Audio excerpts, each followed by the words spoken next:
Hey everyone, Sheila here from Lifewithpets. So today I'm going to do a video on cleaning our divided tank. A lot of our tanks need a major overhaul after the hurricane. We have done water changes. A lot of the tanks have ended up with algae and other issues, and so I'm going to work my way around cleaning them, and one of the ones I'm doing today is the divided tank. So I thought that I would video it because I realized that we haven't actually done a video on how to clean a divided tank, even though we actually sell the dividers. So I thought that as we have a video on how to install these, then I would do like a secondary video following that up to how you actually maintain a tank once the divider is in there. So we're going to take a look at that today. Today's video is going to be a collab with Challenge the Wild.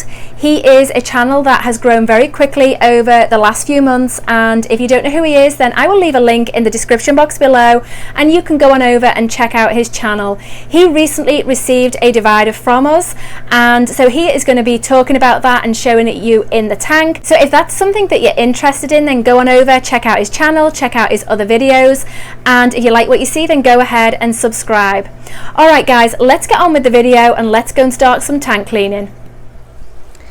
Okay guys, so I'm all set up to start the water change, and this tank is a 10-gallon and obviously it is divided, and then we have different plants. In this side we have the Amazon sword, and the floating plant, I don't know if you can actually see it, if I can move that up there, is frogbit, and this is green cryptocorin, and then the same on the other side, except this one is Anubias, and as you can see that one has got a yellow leaf or two, and that's basically just because when we didn't have power for 9 days during the hurricane, then the plants didn't get very much light. So I'm actually really pleased with how most of them have done, but a few of them have started to develop yellow leaves, or had started already to develop yellow leaves, and so I might actually leave that yellow leaf in there because we do have shrimp on that side of the tank.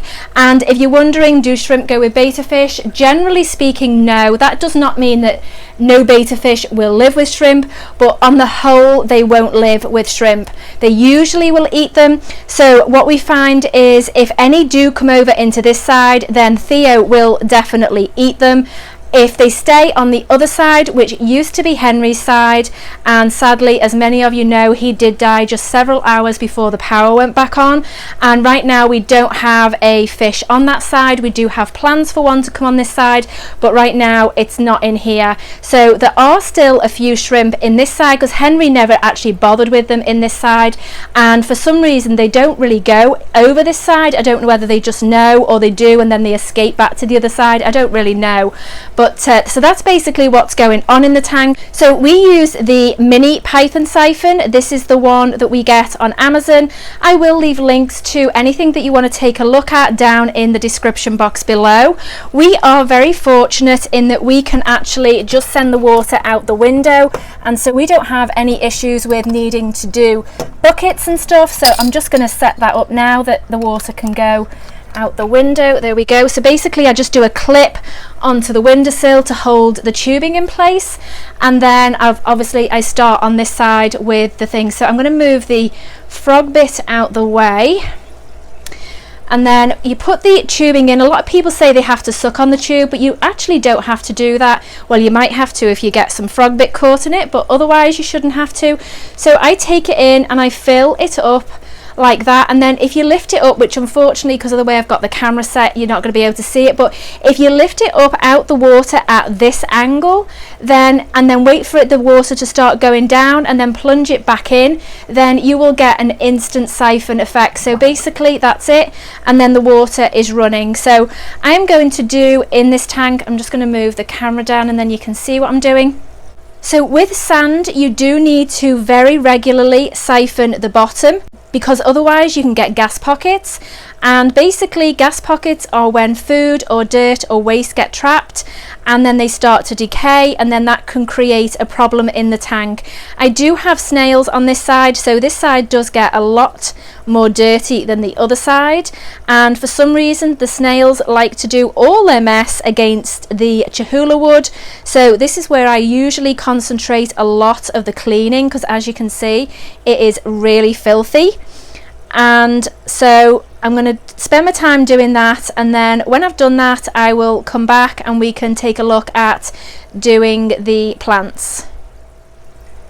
I'm not actually going to clean the filters today because they were done probably about the week or so before the hurricane, and I do only do them about every 4 weeks. I will take them out and I will rinse them through, and that basically goes for all our sponge filters. It's about every 4 to 6 weeks. It does depend on the tank and obviously the stocking level of the tank as well. So each tank is different when it comes to that, but obviously it is something that you do need to do as your regular maintenance.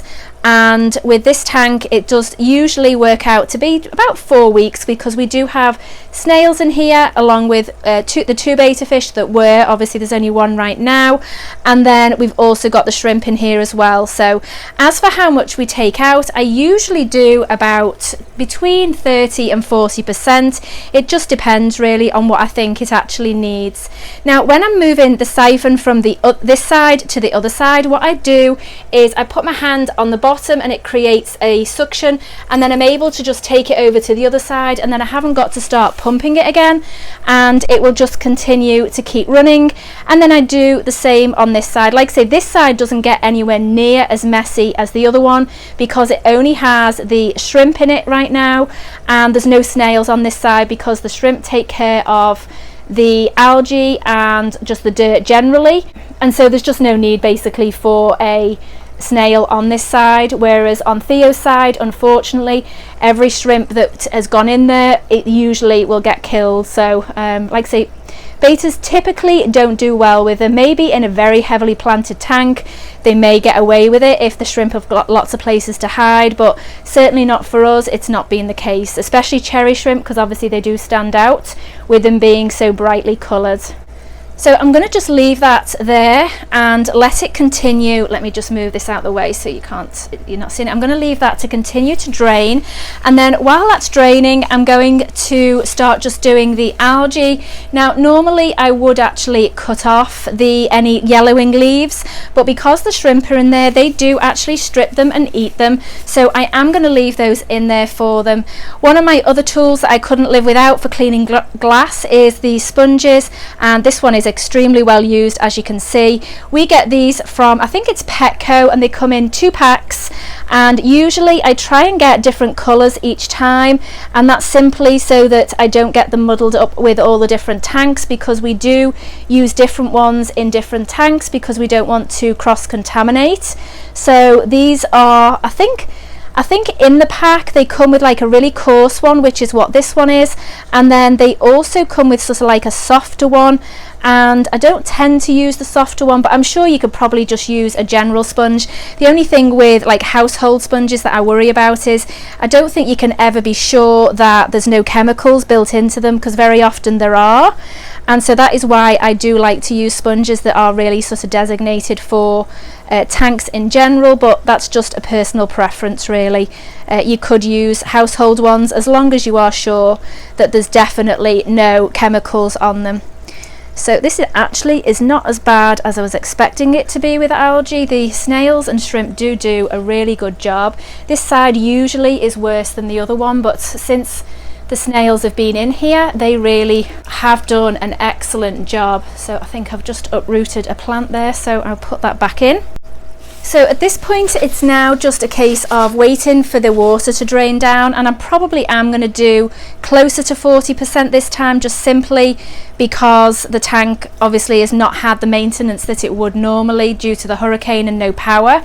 So I am going to take it down just a little lower, and then I'm going to fill it back up. This one I actually do use jugs to fill it up, and I do have those ready and waiting to go. I usually will set those up and put the water conditioner in them before I actually start cleaning the tank. That way it's then quicker that I can just get each one and pour it into the tank. So we are probably about 30% of the way down now, I think, and I'm just going to let it go down just a little more, and then I'm going to start filling it back up. Before I fill it back up, this tank has not had root tabs in here for about 2.5, maybe even 3 months. So I'm going to add in some root tabs today. These are the ones that we sell on our website. So if you have plants and they need food, which most plants do need food, then these are a good one. We actually set up this divided tank to prove that plants can be very healthy in sand, and we have certainly done that. The plants are extremely healthy in this tank. So let me move the camera back down to them again. And so so the reason we did the tank was to show that plants can really thrive as long as they are fed correctly. We don't use CO2, we don't use fertilizer in this tank. All we actually use are the root tabs, and this is what they actually look like. When you put them into the tank, they then do disintegrate, and they are completely safe for the fish, and they will feed the tank for up to 2 to 3 months depending on the load of plants you've got in there. In this 10-gallon tank, I usually do only put 2 root tabs in, and I will put one fairly close to this one here. You do need to make sure that you do bury them very, very deep into the substrate so that there's no risk of them popping back up while they disintegrate. And then I'm going to put another one down here with this one here. A lot of people ask about how do the plants grow and what do the different plants need. Amazon sword particularly, which is this one here at the back, they are what you call root feeders, along with the cryptocorin. They are also root feeders, so they prefer to get their food from the roots. Stem plants, which I don't actually have stem plants in here, but stem plants, they do need the fertilizer actually in the water column, and so you do have to know sort of the different plants that you've got and what they actually do need. Root tabs will feed your tank, especially if the roots do go into the ground. But take Anubias for example, the likes of this plant right here. This is an Anubias. I don't know if you can see that. Let me just turn the camera around for you. Okay, so this one here, this is an Anubias, and the one at the back actually is as well. Now this one, the roots have gone into the ground, so they would be able to take nutrients from the root tabs in the substrate. However, this one needs its food from the water column. So I just find with that one that the nutrients in the tank are enough. So with Palance, it is really a balancing act to find out what the plants actually need and what's best for them. And obviously you will know that by whether they're thriving or whether they're not doing very well at all. So with ours, we just do the root tabs and we don't do anything else, and they really do thrive in the tank. Okay, so I'm just going to stop the siphon and fold it back up. And then I'm going to go get my jugs and we're going to start filling the tank back up. So when I'm filling the tank back up, I do just put my hand in so that the water can go on that, and that will then stop the substrate from being kicked up. And that's basically the easiest way to do it.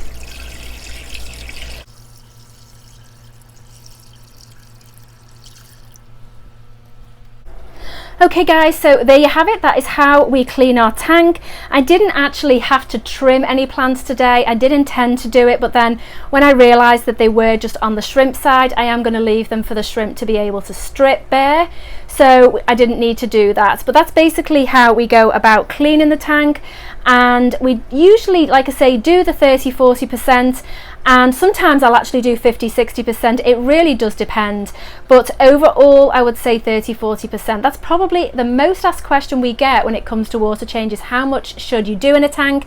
And basically it really does depend on the individual tank. Is the tank lightly stocked? Is it overstocked? The likes of goldfish, they need extremely large water changes of 70 or 80%. So it really does depend on the tank. If you've got a single betta fish in a tank, then and the tank has filtration, then all you need to do is, I would say, between 15 and 20%, but it really does depend.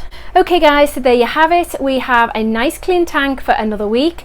If you've got any further questions, just leave them down in the description box below. If you're interested in one of our dividers, we do ship USA only, and the link will be in the description box below to our store. Don't forget to go and check out Challenge the Wilds video, and if you like what you see over there on his channel, then go ahead and subscribe. Alright guys, thanks for watching. If you're not subscribed to this channel and would like to see more videos like this, then please do so, and we'll see you next time.